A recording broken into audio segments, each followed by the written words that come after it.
जय हिंद दोस्तों, मैं Ashish Kumar KPM learning institute में आपका स्वागत करते हैं। आशा करते हैं कि आप बढ़िया होंगे, जबरदस्त तरीके से आप अपनी पढ़ाई को जारी रखे हुए होंगे। तो अभी भी जो इस चैनल से बिछड़ गए हैं, नहीं पहुंच पाए हैं, आप जाइए और केपीएम लर्निंग इंस्टीट्यूट को सर्च करिए। वहां पे आप जाकर के इस चैनल को लाइक कीजिए, सब्सक्राइब कीजिए और ज्यादा से ज्यादा लोगों में शेयर करिए। तो सेशन जो आपका चल रहा है साइंस में बायो का, इसके 3 अध्याय हो चुके हैं। पहला अध्याय जैव प्रक्रम, दूसरा अध्याय नियंत्रण एवं समन्वय, थर्ड जीव जनन कैसे करते हैं। इन सभी लेसन के बहुविकल्पी, अति लघुत्तरी, लघुत्तरी और दीर्घोत्तरी प्रश्न हो चुके हैं। तो अगर आप भी अभी नहीं पूछ पाए इस पर, तो आप प्लेलिस्ट पे जाकर के हमारे ऊपर पड़े जितने भी वीडियो आप उसको देखिए, आप बताइए कि आपको चैनल पर पड़े हुए जितने भी वीडियो कैसे दिख रहे हैं, आपका कैसे लग रहे हैं, अपने कमेंट बॉक्स में अपने विचार जरूर रखिए। तो आज चलते हैं अपने सेशन में अध्याय 4 नंबर पे, अनुवांशिकता एवं जैव विकास। इस पर बात करेंगे, जो कि बहुविकल्पी प्रश्न है। फिर इसके अति लघुत्तरी, लघुत्तरी, फिर आएंगे दीर्घोत्तरी प्रश्न के बारे में। तो बात करते हैं बहुविकल्पी प्रश्न के बारे में। पहला बहुविकल्पी प्रश्न है, अनुवांशिकता का सिद्धांत किसने प्रतिपादित किया? चार्ल्स डार्विन ने, जगदीश चंद्र बोस ने, कहीं कहीं आपका बसु भी लिखा रहता है, मेंडल ने, इनमें से सभी। देखिए, पहले भी आपसे बताए हैं, एक प्रश्न के पीछे बहुत सारे प्रश्न छुपे हैं और उनके जवाब देना जरूरी है। तो पहले बात करते हैं, आपको ले चलते हैं। अनुवांशिकता जानने से पहले ये आपको जानना पड़ेगा अनुवांशिक लक्षण क्या है। अनुवांशिक लक्षण जानिए, अनुवांशिकता जानिए, अनुवांशिकी जानिए, तब आप समझ पाएंगे। पहले बात करते हैं अनुवांशिक लक्षण। हम लोग देखते होंगे आसपास के जितने भी व्यक्ति होते हैं, कुछ लक्षण उनके पिताजी से में आए होते हैं और कुछ पिताजी में जो कुछ लक्षण रहे होते हैं वो उनके पिताजी में से, अर्थात दादा के कुछ लक्षण पिताजी में, पिताजी से कुछ लक्षण संतानों में उनकी, और आगे आने वाली जो पीढ़ी है हमारी, उनमें भी हमारे कुछ ना कुछ अनुवांशिक लक्षण पीढ़ी तक पीढ़ी जाएंगे। तो कह सकते हैं आप, अनुवांशिक लक्षण उसे कहा जाता है दुधारियों में पाए जाने वाले ऐसे लक्षण जो उनके जनकों, जनक मतलब माता पिता के गुणों में समानता व्यक्त करें, उन्हीं को कहा जाता है अनुवांशिक लक्षण।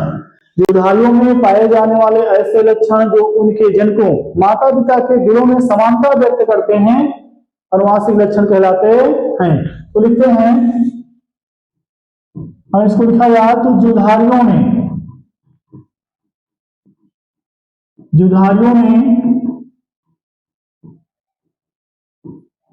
पाए जाने वाले ऐसे लक्षण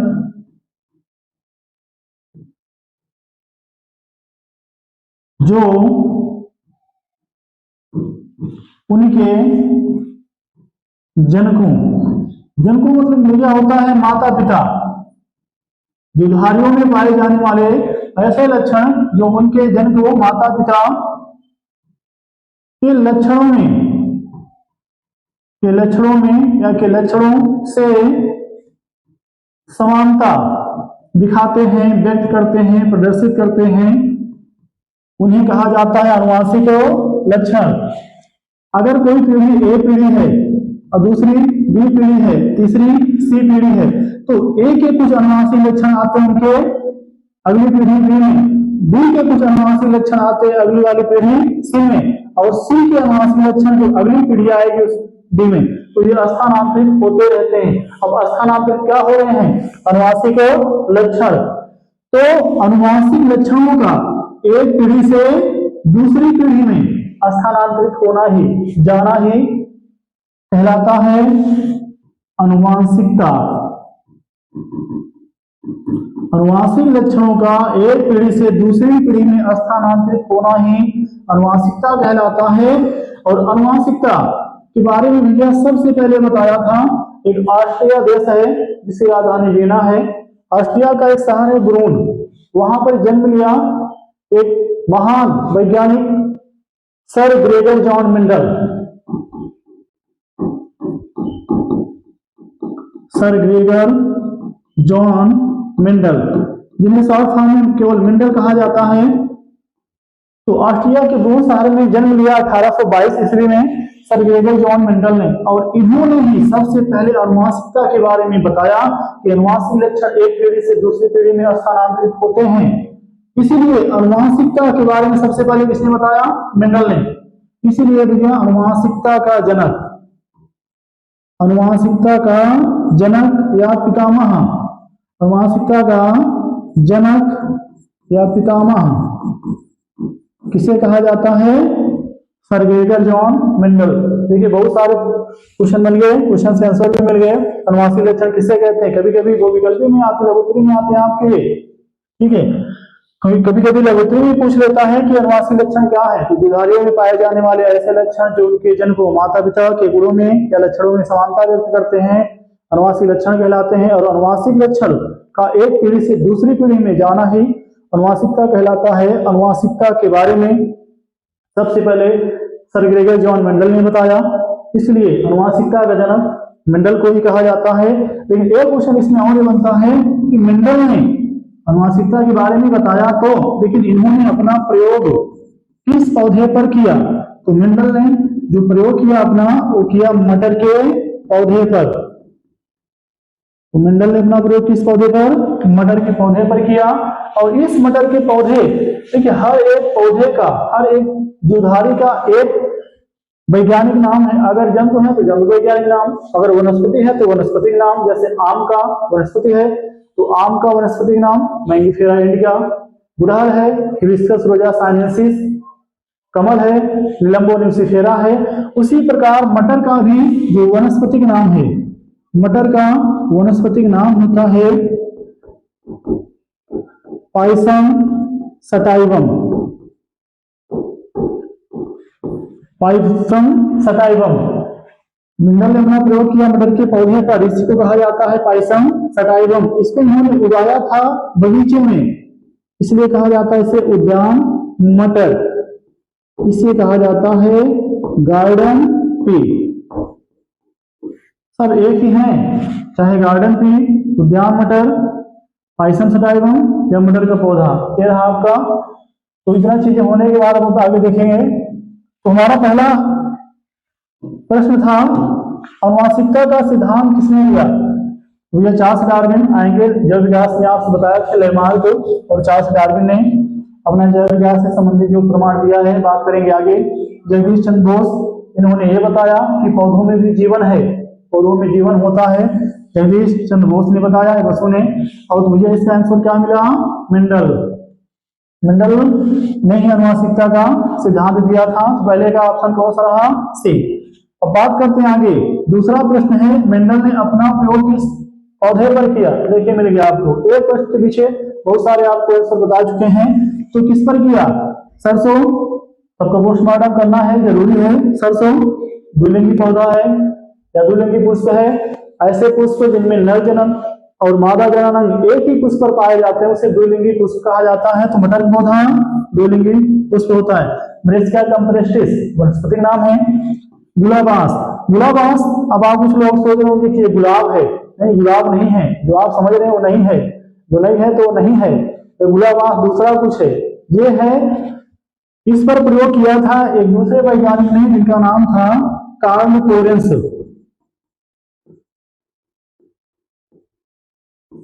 कार्ल कोरेंस, ये अपूर्ण प्रभाविता का उन्होंने नियम दिया कार्ल कोरेंस ने, और उन्होंने अपना प्रयोग किया था गुलाबांस पौधे पर, ठीक है। तो भैया मेंडल ने अपना प्रयोग किस पर किया? मटर के पौधे पर, ऑप्शन सी। आलू जल्दी करते हैं, ठीक है, एक तना वाला पौधा होता है। अगला प्रश्न है अनुवांशिकी शब्द का प्रयोग किसने किया? सर्वप्रथम किसने किया? ऑप्शन है वाटसन, मेंडल, वेटसन, डार्विन। डार्विन की बात करें तो जिनका पूरा नाम था चार्ल्स डार्विन, ठीक है। और चार्ल्स डार्विन ने, इनकी बात कर लेते हैं, चलिए इनका भी पोस्टमार्टम किया जाए। तो चार चीजें अपने पास हैं।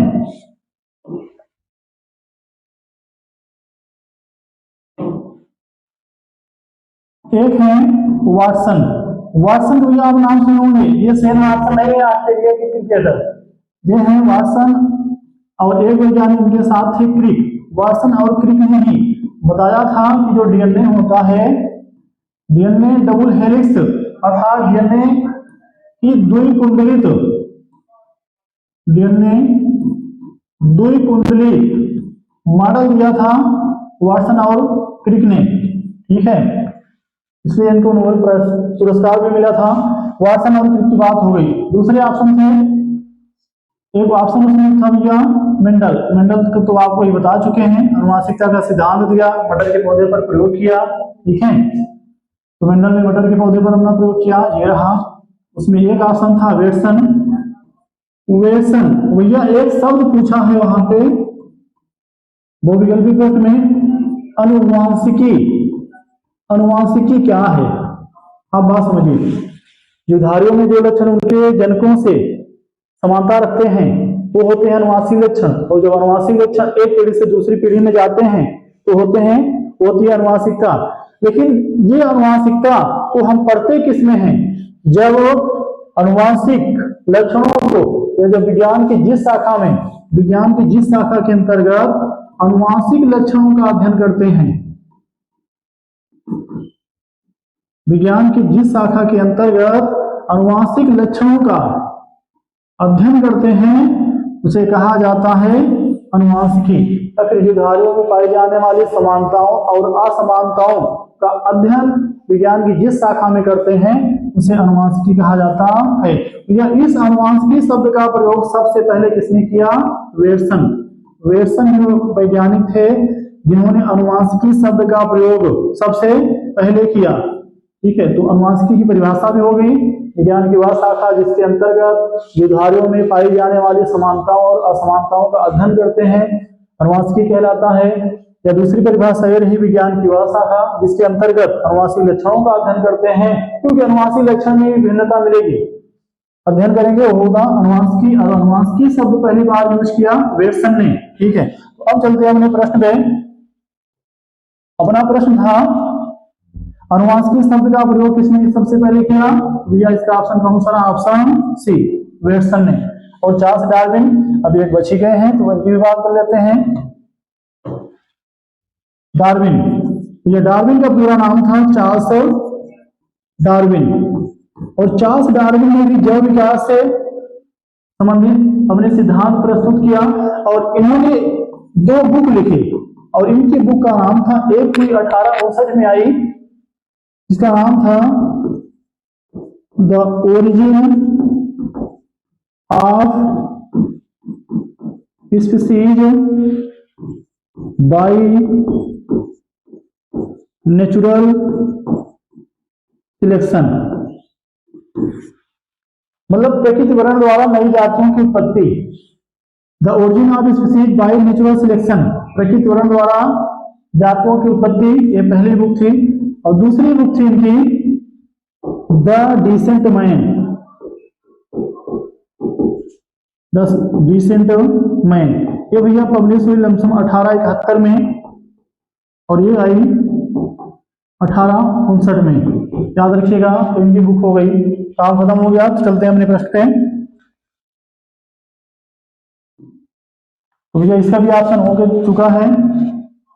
तो अनुवांशिकी शब्द पहले किसने यूज किया, वेटसन ने। आगे चलते हैं, अगला क्वेश्चन है भैया, किसी जीव की जीवनी संरचना कहलाती है फिनोटाइप, जीनोटाइप, जेनेटिक्स, मतलब अनुवांशिक लक्षण, युग्मन, जीनोटाइप, फिनोटाइप। देखिए फिनोटाइप, फिनोटाइप का भैया अर्थ होता है लक्षण प्रारूप, युधारियों में पाए जाने वाले उनके लक्षणों, समानता, असमानता, रंग रूप, व्यवहार, इन सबको कहा जाता है फिनोटाइप। फिनोटाइप मतलब ऐसी जीवनी संरचना जो उनके लक्षणों का निर्धारण करे, उनके रंग रूप व्यवहार को दर्शाए, वो है लक्षण प्रारूप, जिसको बोलते हैं फिनोटाइप। और जीनोटाइप देखिएगा, इसको हिंदी बोलते हैं जीन प्रारूप। तो आप नाम समझ गए होंगे, मतलब जो जीन की संरचना का वर्णन करे के बारे में बताए वो है जीनोटाइप। तो किसी जीव के लिए जीव संरचना को क्या बोलते हैं? जीनोटाइप। पांचवा क्वेश्चन है, लिंग निर्धारण के लिए कौन सा क्रोमोसोम्स उत्तरदायी है? चलिए इसकी बात करते हैं। ऑप्शन है ऑटोसोम, लिंग क्रोमोसोम, युग्मनज, उपरोक्त। युग्मनज आपको बता चुके हैं, नर युग्मक का मादा युग्मक से मिलना निषेचन कहलाता है। निषेचन के बाद बने दी गई संरचना को जायगोट कहते हैं। उसी जायगोट को हिंदी में कहा जाता है युग्मनज। ठीक है, तो इसकी बात करते हैं ऑटोसोम। या ऑटोसोम को कहा जाता है हिंदी में। इसकी बात करते हैं, चलते हैं।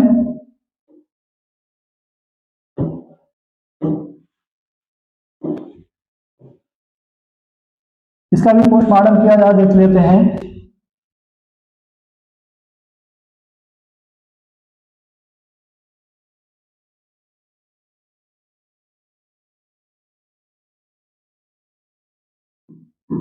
बात करते हैं लिंग निर्धारण के बारे में।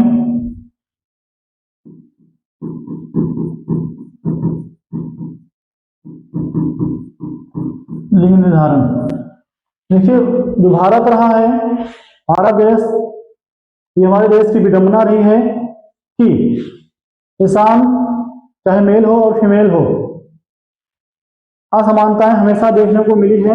लेकिन जो भी पढ़े लिखे लोग हैं इन सब चीजों को नहीं मानते हैं, क्योंकि हम लोगों की केवल एक ही चीज है, इंसानियत। अगर इंसानियत जिंदा है तो सही है, नहीं तो सब बेकार है। उसी प्रकार लिंग निर्धारण, ये माना, आज भी ये माना जाता है कि हमारी जनरेशन जो हमारे वंश को बढ़ाएगा वो एक पुत्र ही बढ़ाएगा। लेकिन याद रखना, आज के बहुत सारे क्षेत्रों में जितनी भी महिलाएं होती हैं सब अपना बढ़िया से जैसे आज देश को संभाल रही हैं हमारी एक राष्ट्रपति जी। उसी प्रकार याद रखना, लिंग निर्धारण के लिए बनी गई प्रारूप बन गया कि हमेशा हमें पुत्र ही चाहिए।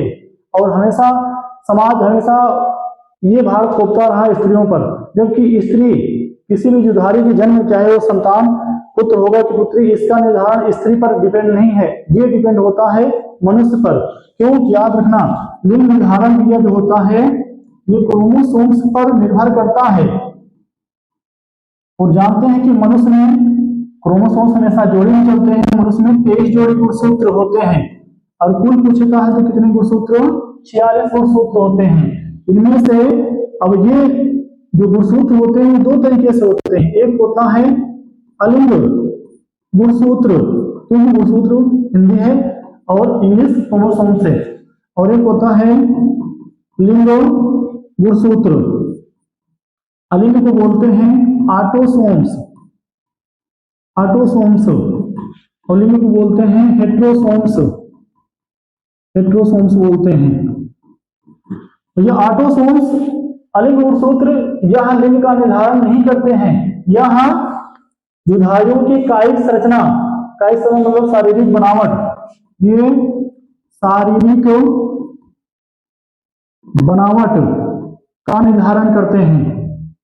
और भैया इनकी संख्या होती है 22 जोड़ी। 22 जोड़ी मतलब कुल कितने? 44 गुणसूत्र होते हैं अलिंग गुणसूत्र।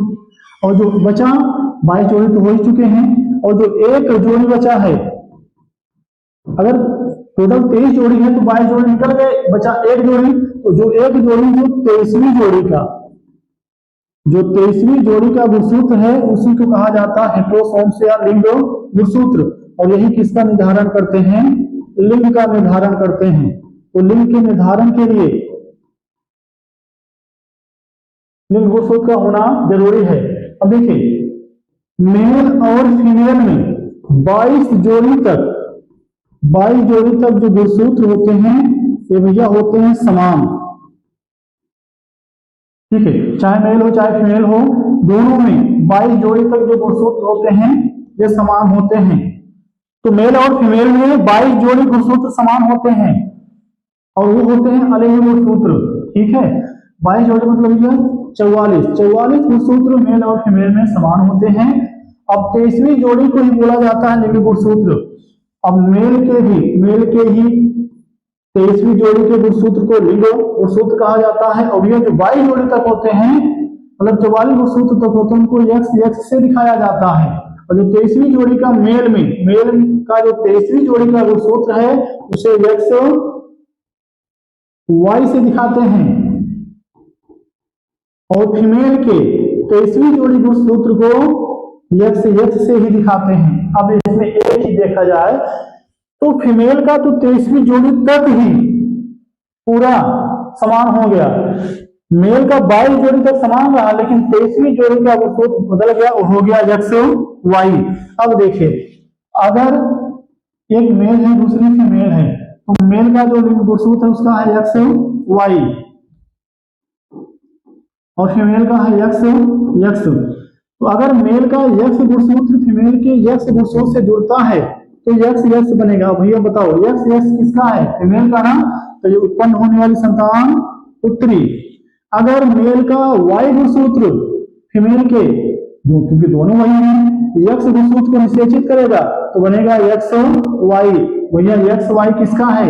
मेल का, तो उत्पन्न होने वाली संतान क्या है? पुत्र। तो उत्पन्न होने वाली संतान मेल होगा कि फीमेल, पुत्र होगा कि पुत्री, यह डिपेंड करता है पुरुष द्वारा दिए गए लिंग गुणसूत्र पर, ना कि महिला द्वारा दिए गए गुणसूत्र पर। ठीक है, तो याद रखिएगा उत्पन्न होने वाली संतान पुरुष द्वारा दिए गए, लेकिन इसमें भी कौन सा? एक्स जुड़ेगा तो पुत्री होगा, तो मुख्य रूप से कौन है? वाई है। तो उत्पन्न होने वाली संतान पुत्र होगा कि पुत्री? अगर पुत्र होगा तो मेल का वाई गुणसूत्र दिया जाएगा, अगर पुत्री होगी तो मेल का एक्स गुणसूत्र दिया जाएगा, क्योंकि फीमेल का दोनों सेम है। ये रहा आपका भैया। तो चलते अपने प्रश्न पे, अपने प्रश्न चलते हैं। भैया किसी जीव की हो चुका तो लिख लो गुणसूत्र। आगे चलते हैं 6 नंबर पे। सर्वप्रथम ऑक्सीजन की उत्पत्ति किस जीव के कारण हुई? सवाल लिखे है सवाल लाइकेन फफूंदी। ये तो कवक है, इसमें बीजाणु जनन होता है, आपसे बताया थे। नीला हरा सवाल, इस पृथ्वी पर सबसे आद्य जीव, सबसे पुराना जीवधारी कौन होता है? नीला हरा सवाल। और सवाल में क्लोरोफिल होता है। हमने आपसे कहा था प्रकाश संश्लेषण की क्रिया तभी प्रारंभ होती है जब कार्बन डाइऑक्साइड, जल, सूर्य का प्रकाश और क्लोरोफिल उपस्थित हो। ठीक है, तभी प्रकाश संश्लेषण किया करके भोजन को बनाएगा और कौन सी गैस को बाहर करेगा? Oxygen gas. लेकिन ये कवक और शैवाल का के बीच की संयोजक कड़ी है शैवाल, ये भी प्रकाश संश्लेषण किया करते हैं। मुझे याद रखना किसके कारण? नीले हरे शैवाल के कारण, ऑप्शन सी। आगे चलते हैं। चूहे की पूंछ पर 21 पीढ़ियों तक किस वैज्ञानिक ने काम किया? अब सोचिए, कुछ लोग सोचते होंगे 21 पीढ़ी तक। देखिए, किसी भी प्रयोगशाला में, लेबोरेटरी में अधिक जो प्रयोग किया जाता है जीव पर, वो किया जाता है चूहे पर, क्योंकि चूहे के जो अनुवांशिक लक्षण होते हैं वो मेल से मिलते जुलते हैं काफी। ये हो गया जैसे बंदर हो गए, इन पर ज्यादा मिलते हैं, इसलिए इनका ज्यादा प्रयोग किया जाता है। और इनकी रिप्रोडक्टिव जो रेट होती है, दर होती है, बहुत ज्यादा होती है। इसलिए क्योंकि अगर मनुष्य पर करेंगे तो लंबा समय लगेगा, इन पर करेंगे तो जल्दी समय में हमारा कंप्लीट हो जाएगा वर्क। तो इनकी रिप्रोडक्टिव रेट ज्यादा होती है, इसलिए प्रयोग किए जाते हैं। तो भैया लेमार्क, इनका पूरा नाम था जीन बैप्टिस्ट डी लेमार्क। ठीक है, इन्होंने जैव विकास से संबंधित प्रमाण दिया। डार्विन जैव विकास से संबंधित प्रमाण दिया इन्होंने। ठीक है, वाइसमैन, भैया वाइसमैन का कभी कभी नाम आता है बीजमान, तो आप कंफ्यूज मत होइएगा, इन्हीं वाइसमैन को ही कहा जाता है बीजमान। मैंने तो आपको बता चुके हैं। तो 21 पीढ़ियों तो भैया इन्होंने चूहे पर अपना जो प्रयोग किया था वो कौन थे? वाइसमैन या बीजमान ने किया था। ठीक है, इन्होंने कहा कि अगर हम, इन्होंने 21 पीढ़ियों तक चूहे की लगातार पूंछ को काटा और कहा जो आने वाली फिर से जो अगली पीढ़ी है उसमें फिर से पूंछ आपको मिलेगी, मतलब अनुवांशिक लक्षण एक पीढ़ी से दूसरी पीढ़ी में आएंगे, इसके बारे में तो बताएंगे आपके रन करते हैं, बात करेंगे उसकी। तो ये इसका ऑप्शन 7 का ऑप्शन कौन सा रहा? Option C. 8वां क्वेश्चन में एक संकर संकरण का रूपी मतलब जीनोटाइप अनुपात क्या है? 3:1, 1:2:1, 9:3:1, 3:1, 1:3:1।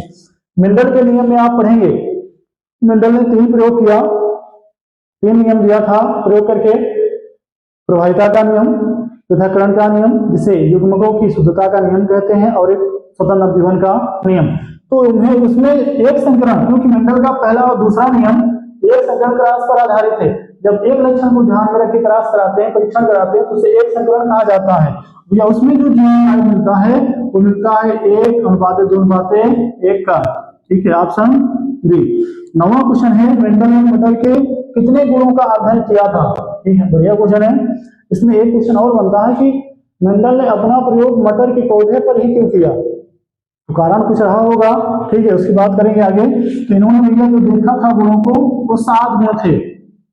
मेंडल ने अपना प्रयोग मटर के पौधे पर किया और उसमें कितने गुणों को देखा था? इन्होंने 7 लक्षणों को देखा था, जिसमें कुछ बात करेंगे तने की लंबाई, पुष्प रंग, पुष्पाकार, फलिका रंग, फलिका आकार, ये बात करेंगे आगे आएंगे। तो अगले क्वेश्चन पे चलते हैं अपने।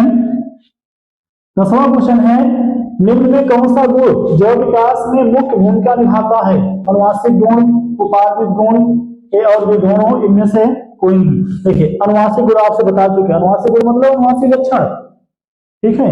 और उपार्जित गुण मतलब उसे कहा जाता है ऐसा गुण, ऐसा लक्षण जो बाह्य वातावरण से अर्जित किया जाता है, उसे बोलते हैं उप प्लस अर्जित। उप माने बाहर, अर्जित माने ग्रहण करना। जो लक्षण बाहरी वातावरण से अर्जित किए जाते हैं उसे कहा जाता है उपार्जित लक्षण या गुण। भैया इसका ऑप्शन बताइए, जैव विकास में अनुवांशिक लक्षण ही तो एक पीढ़ी से दूसरी पीढ़ी में जाते हैं। उपार्जित लक्षण सर्वप्रथम है, ये जन्म से लेकर उत्पन्न नहीं होते हैं। बाहर से एटमॉस्फेयर का टेम्परेचर घटता है, बढ़ता है, तो हमारी जो बॉडी होती है अपने आप को एडप्ट अनुकूल नहीं कर पाती, तो तुरंत हम बीमार हो जाते हैं। भैया ये होता है अनुवांशिक गुण। ठीक है, ऑप्शन ए। 11 नंबर क्वेश्चन है, किस प्रजाति में अत्यधिक विविधता देखी जाती है? शेर, चिंपैंजी, बिल्ली, मनुष्य। मनुष्य का जो भैया पूर्वज माना जाता है कौन माना जाता है? चिंपैंजी माना जाता है, सबसे बुद्धिमान। तो भैया सबसे विविधता देखने में किसमें मिलती है? मनुष्य में मिलती है। ठीक है, 12वां क्वेश्चन है आपका, जीवों में वंशागत गुणों का निर्धारक है? Gene, chromosome, DNA. मनुष्य का अनुवांशिक पदार्थ कौन है? DNA, deoxyribo nucleic acid. ठीक है, क्रोमोसोम जिसे गुणसूत्र कहा जाता है, मनुष्य में 23 जोड़ी गुणसूत्र, कुल 46 गुणसूत्र होते हैं और गुणसूत्र संख्या बता चुके 2 होते हैं, अलिंग और लिंग गुणसूत्र। जीन, जीन होती है, जीन ने खोज किया था जॉनसन नामक वैज्ञानिक ने। इन्होंने कहा था कि अनुवांशिक लक्षणों को एक पीढ़ी से दूसरी पीढ़ी में ले जाने वाली जो छोटी से छोटी इकाई है अनुवांशिकता की, वही हमारी क्या है? जीन है। इस प्रकार जीवन की इकाई कोशिका, वृक्क की इकाई नेफ्रॉन, तंत्रिका कोशिका इकाई न्यूरॉन। इसी प्रकार अनुवांशिकता की इकाई जीन, उत्परिवर्तन की इकाई म्यूटान। याद रखना भैया, आपका वंशागत गुणों का निर्धारण कौन है? जीन करती है। ठीक है, कभी भी हमारी रेटिना आपकी रेटिना से कभी नहीं मैच करेगी जीन। हमारे कान आपके कान से कभी नहीं मैच करेंगे, जीन निर्धारित करेगी। हमारा फिंगरप्रिंट आपका फिंगरप्रिंट अलग रहेगा, कौन सेट करेगी? जीन। ठीक है, हमारे आंखों का रंग आपके आंखों का रंग अलग होगा, कौन डिसाइड करेगी? जीन। ठीक है, अगला क्वेश्चन है भैया, प्रकृति वर्ण द्वारा जैव विकास का सिद्धांत किसने दिया था? मेंडल ने, तो मटर के पौधे पर किया। लेमार्क ने, डार्विन ने, इनमें से कोई नहीं। ये लेमार्क की बात करें तो लेमार्क ने एक पुस्तक लिखा था और उसकी पुस्तक का नाम था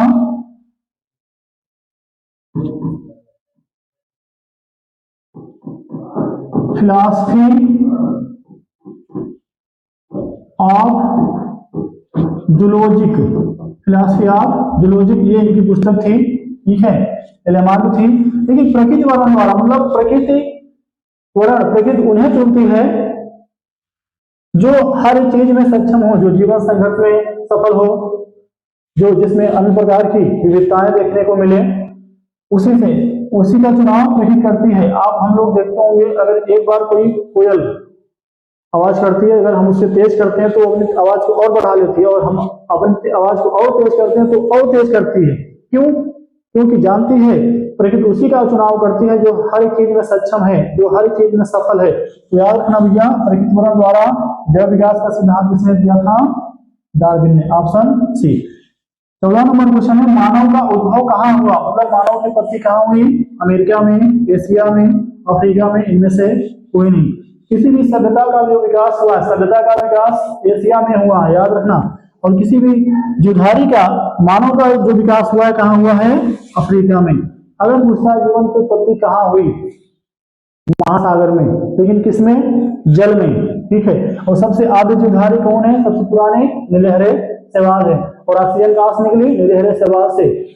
तो भैया मानव का उद्भव कहां हुआ, अफ्रीका में। सभ्यता कहां विकसित हुई, एशिया में। लास्ट क्वेश्चन है, मनुष्य और गाय के अग्रपाद आपस में क्या है। ये क्वेश्चन आपके लिए रहेगा होमवर्क। इसका आंसर आप हमें कमेंट बॉक्स में बताएंगे। तो ये आपका रहा आज का लेसन, जिसमें आपने सीखा बहुविकल्पी प्रश्नों के बारे में। और 15 बहुविकल्पी प्रश्न के अंतर्गत बहुत सारे आपके क्वेश्चन बनाए गए और बताए गए आपसे। तो आशा करते हैं आपको क्लास अच्छी लगी होगी। आप अपने कमेंट बॉक्स में बताइएगा कि आपको क्लास कैसी लग रही है। और अभी भी आपसे जो दूर हैं, इस चैनल तक नहीं पहुंच पाए हैं, आप इस चैनल को उनके पास शेयर कीजिए, लाइक कीजिए, सब्सक्राइब कीजिए और बेल आइकन जरूर दबाइए, जिससे आपको हमारे हर एक वीडियो की नोटिफिकेशन आपको मिलते रहें। तो फिर से मिलते हैं आपका एक नए वीडियो में, तब तक के लिए जय हिंद।